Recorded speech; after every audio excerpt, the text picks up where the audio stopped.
And joining us live in studio is 10 News political analyst Dr. Ed Lynch to discuss the fallout from President Biden's decision to not seek re-election this November. Dr. Lynch, thank you for joining us this evening. Talk about, are we surprised? I know people have been calling for this since the presidential debate seemed like somewhat of a disaster back in June. But now it's been a month since then. Are we surprised to see this announcement from Biden?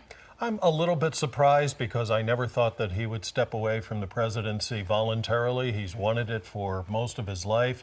But on the other hand, as the pressure built and built and built, there's only so much of that he could withstand before he had to make this decision. Yeah, absolutely. And Biden has now since endorsed Vice President Kamala Harris to be the presidential nominee.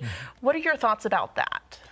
Well, it will be very interesting to see if she has a really clear run to the nomination. There are a couple of very interesting voices that are calling for an open convention.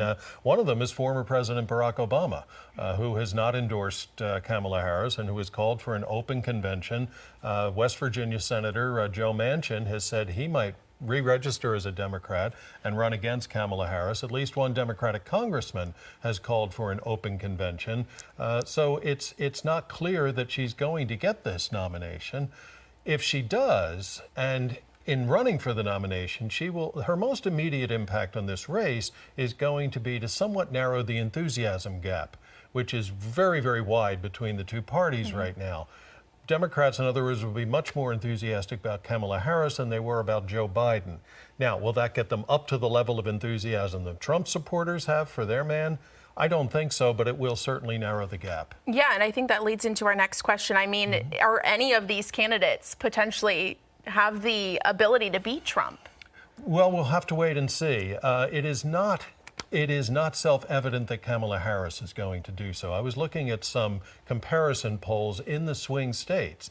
And in Arizona, a swing state, Harris is actually a point behind Biden going up against Trump. In Pennsylvania, she's 4 points behind Biden and going up against Trump. And in Nevada, which is really surprising because of a large non-white population, she is also 4 points behind Biden in running against Donald Trump. That could change, of course, but that's where she's starting out, even farther behind in the swing states than Biden was. Yeah, absolutely. And in my lifetime, I can't think of any time that a presidential candidate has backed out this late, or let alone not sought re-election.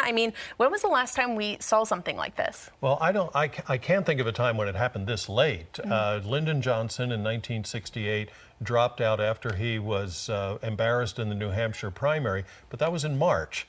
Harry Truman, the same thing back in 1952, also in March. And then before that, you have to go back to Calvin Coolidge, and that's it in the 20th century, when presidential candidates who could run for another term decided not to.